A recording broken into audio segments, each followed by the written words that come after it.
Buenos días, mi grupo y yo estaremos explicándoles sobre la ética en educación o la educación ética. Ethos y mos significan costumbre y carácter, y estos hacen hincapié a un modo de conducta que no responde a una disposición natural, sino que éste es adquirido o conquistado mediante hábitos, y el significado etimológico no coincide con el actual. Ahora les estaré explicando un poquito sobre la ética y la moral y sus diferencias, para que más adelante puedan entender y comprender un poquito más de qué se trata esta investigación. A diferencia de la ética, la moral es el conjunto de acciones y normas que regulan las acciones consideradas buenas, valiosas o deseables para una cultura. Por ética, en cambio, se entiende la reflexión sobre las acciones morales. Así, la ética constituye una rama de la filosofía que pregunta qué es. Ahora bien, cuando se califica a una acción como moral, esta valoración positiva debe ser fundamental en argumentos razonables. La ética es una disciplina filosófica que requiere de la reflexión y la argumentación. En cambio, la moral no lo es. La moral es el conjunto de normas que consideramos justas y obligatorias, y la ética es una reflexión sobre la moral. Por ejemplo, veamos el caso si una docente enseña a sus alumnos un conjunto de normas de conducta que deben ser respetadas. Ella está enseñando una determinada moral, pero si esta misma docente propone una discusión sobre por qué ciertas normas deben ser respetadas, ella aquí estará proponiendo una reflexión ética. Pero si quisiéramos responder a la pregunta, ¿cómo es posible reconstruir aspectos de nuestra realidad cercana y reflexionar sobre ella? ¿Nos serviría la ética para ello? Si la ética se encarga de distinguir cuáles son los problemas morales y cuáles son los problemas éticos, habría que distinguir cuáles son los problemas prácticos. Estos son los que se plantean en las relaciones efectivas reales de unos individuos con otros o al juzgar ciertas decisiones y acciones de ellos. Son problemas cuya solución no solo afecta al sujeto que se los plantea, sino también a otra u otras personas que sufrirán las consecuencias de su decisión y de su acción. Consecuencias que pueden afectar a un solo individuo. En otros casos son acciones que afectan a varios de ellos o grupos sociales. Finalmente, las consecuencias pueden afectar a una comunidad entera como la nación. Los individuos se enfrentan a la necesidad de ajustar su conducta a normas que se tienen por más adecuadas o dignas de ser cumplidas. Esas normas son aceptadas íntimamente y reconocidas como obligatorias.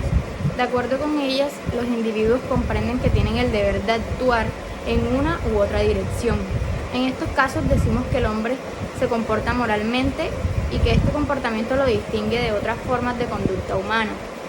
Tenemos por un lado actos o modos de comportarse los humanos ante ciertos problemas que llamamos morales. Por otro, juicios con los que dichos actos son aprobados o desaprobados moralmente.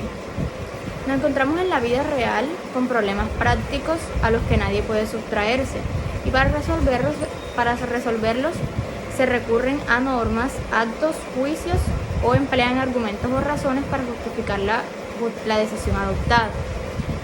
O caso dado, así el comportamiento humano práctico moral se remonta a los orígenes mismos del hombre como ser social.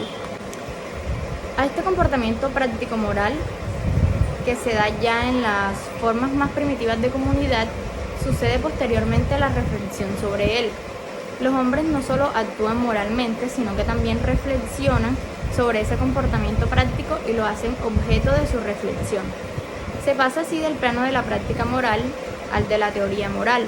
Cuando se da este paso, estamos ya en la esfera de los problemas teórico-morales o éticos.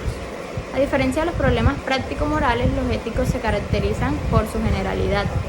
La ética puede decir en general lo que es una conducta sujeta a normas o en qué consiste aquello que persigue la conducta moral. El problema de qué hacer en cada situación concreta es un problema práctico-moral, no teórico-ético. En cambio, definir qué es lo bueno no es un problema moral que corresponda a resolver a un individuo con respecto a cada caso particular, sino un problema general de carácter teórico que toca resolver al investigador de la moral, es decir, al ético.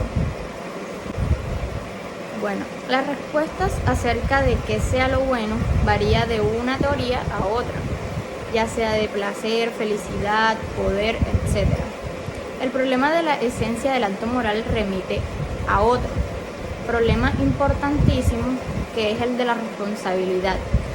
Solo cabe hablar de comportamiento moral cuando el sujeto que así se comporta es responsable de sus actos y ha podido elegir entre dos alternativas.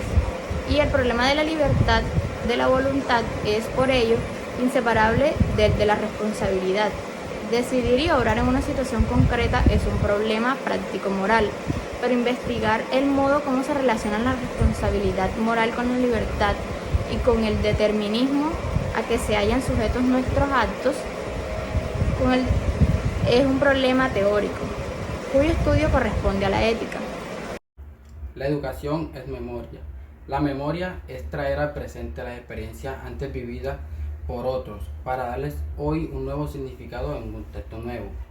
La situación actual, marcada por una crisis que afecta no solo la economía, sino también todo el sistema sociopolítico. La educación de la memoria puede ser una herramienta poderosa para la integración social desde la justicia y la verdad para todos. Bueno, hoy les voy a hablar sobre la educación siempre acontece en un contexto o circunstancia. Esta dice que no podemos hacer referente a los problemas de nuestro tiempo sin tener en cuenta las culturas matriarcales en las que esos problemas se manifiestan, o creencias. Este significado dice que todo individuo lleva consigo mismo una herencia genética de la cual no se puede desprender, del mismo modo que al nacer hereda una gramática, es decir, un conjunto de símbolos, ritos. Esta advertencia vale también para la educación como programa de nuestro tiempo, pues dice que no hay educación sin tiempo ni espacio, y dice que no hay educación sin una cultura en la que se encuentra